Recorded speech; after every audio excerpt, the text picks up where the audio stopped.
Now after Lilly wakes up, we get a look at the intro for the show, and I have to say, this is one of the best HBO have ever made. We get a tour of Derry drawn in the iconic 1950s/1960s look, almost looking like something that Don Draper or someone would design. The art style is mid-century commercial illustration, which is usually associated with post-war optimism. With the show set in 1962, we're at the tail end of America's post-war optimism, where everything was painted out as being completely perfect. It's something that's been parodied in games like Fallout, and we know this idealism didn't last too long. The 1960s were a time of big cultural change, from the swinging 60s in the UK to the hippie movement in the US. Vietnam was looming on the horizon, and the ideals of capitalism were being questioned on campuses. Anti-communist movements also started to mount up as well, and there was a wave of censorship about to hit the country. For now though, Derry's your typical American town, filled with abundance. The intro is set to Patience and Prudence's song A Smile in a Ribbon, and since hearing it,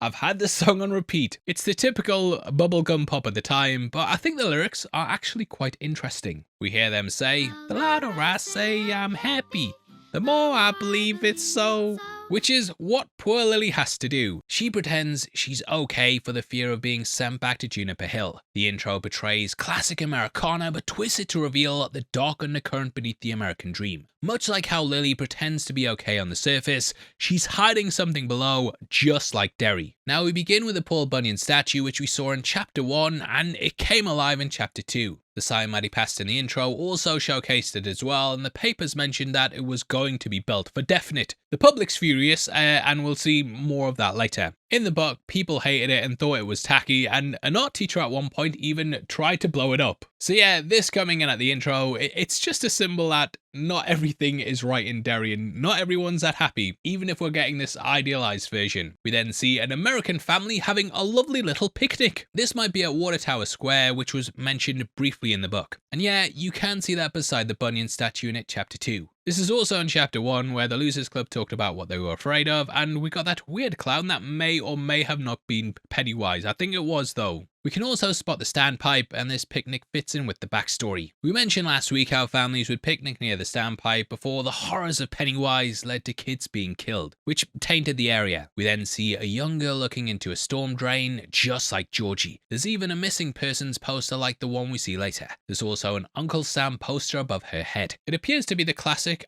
"I Want You" for the US Army depiction that was used for a recruitment drive in 1917. That was used for World War I and based on the iconic Lord Kitchener one. And I want you to hit the thumbs up, you son of a bitch. This kind of plays on the history of Derry as it's mentioned in the book though, as many people from the city ended up fighting in both wars. The poster's on the side of Keane's Pharmacy, which also features in the book and movie. This is a place where Eddie got his medicine from, and Keane was well aware he was just giving him gazebos.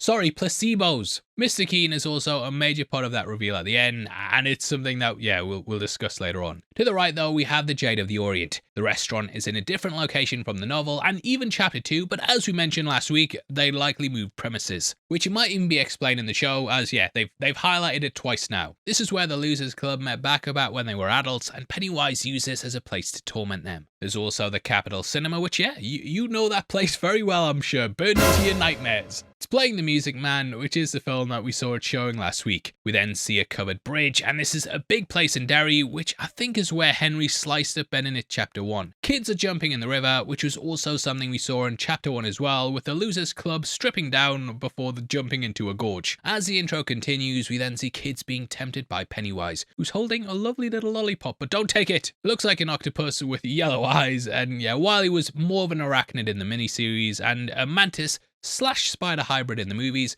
Pennywise was also described as having tentacles in the book. After that, the images start to get darker, and we see the inside of Juniper Hill. It looks like a kid's being given a lobotomy while a staff ignorers screams and smile gleefully. It's a horrific procedure that chips into the brain, and it was usually done in asylums like this one to leave someone in almost a constant state of sedation. We then see a family moving into what appears to be 29 Neobolt Street. This was the well house that's set above the central part of the Derry sewers. I actually just went back on the chapter. I've read this, I'm reading through it like all the time, just listening to the audiobook as well. That's my life at the moment. But yeah, we just literally went through the chapter on it in the book, and it says that if any house in Derry's haunted, then this is. It was imagined to be owned by an army family at one point, with the book saying the owner probably spent time away and then one day it just fell into disrepair. Homeless people then used it for a shelter, with Eddie running into one who was trying to sexually assault him, and he looked like a leper. The story in general is of course about childhood trauma and all the forms it can manifest in. As such, 29 Newbold Street is the nexus point of the killer clown. This is something that's hammered home in the transition, as we see a teacher showing the effects of an atomic bomb striking the house. We can also see a red balloon floating up. The kids are being told to duck in cover, which wouldn't help if you were that close to ground zero. It's also something we saw the turtle mention in the posters last week, which is foreshadowing maturing the turtle. The poster is up in the room as well and can be seen to the right. It's an image you'd expect to feature a Vault Boy from Fallout or something, and it reflects the fears of the time. This is something the Strategic Air Command General also wants to stop by using Pennywise, which is a sentence I never thought I'd say. Pennywise might even cause the Cuban Missile Crisis. Yes, I never thought I'd say it, but yeah, that looks like it's where we're going. Pennywise is here though, controlling the projector, which is reminiscent of the cinema last week and the slide scene from chapter 1. We then see a shootout with Pennywise as an old style car is being shot at. Guy's even diving out the window like he's Neo. This is the Bradley gang car, which is the same one we see being excavated at the end of the episode. They were a gang who were killed during the Prohibition era of 1929. They were based on the real life Brady gang, who were killed in an FBI ambush in Bangor, Maine, aka the place that inspired Derry. A mural for this was shown in It Chapter 1, and I'm guessing the series might finally show it playing out. Now, during the third interlude in the book, Mike interviews Norbert Keane about the massacre. Keane explained that the gang were on the run and tried to buy a load of bullets in Derry. The gun shop owner recognized them from the papers and told them to wait while he went and procured their order. This shop was Banning's, which we see to the right. He then rounded up a posse to ambush them when they came back to collect it. A wide variety of Derry citizens came out to take part in it, and it was a big form of vigilante justice. Some even saw Pennywise there, and witnesses said there was a strange figure wearing farmer clothing and a face full of clown makeup. As the scene continues, we can then see the gun shop on the right and the public wiping out the gang. His pose here also fits with what the book said about Pennywise seemingly floating outside of a window, shooting at the criminals. On the right, there's also a building called Bowers Roadside, which is of course a nod to Henry's family. We then see the fallout of the Kitchener Ironworks explosion. It's a story we saw Ben researching at Chapter 1, and there was a massive Easter egg hunt that had loads of kids attending. Things went awry though, and one of the buildings blew up. It sent the entire town into a state of grief, with several children dying. It took them days to clean up the bodies, and a kid's head was found in a tree about half a week after it. So yeah, not a very good memory for the town. You might also notice the Pennywise trailers parked up at the side, and we saw him dancing inside this in It Chapter 1. The horrific intro then forms into the Welcome to Derry sign. I have to say, the attention to detail is amazing here, and I'm glad that Andy Muschietti got a chance to come back, even if it's just for this intro alone.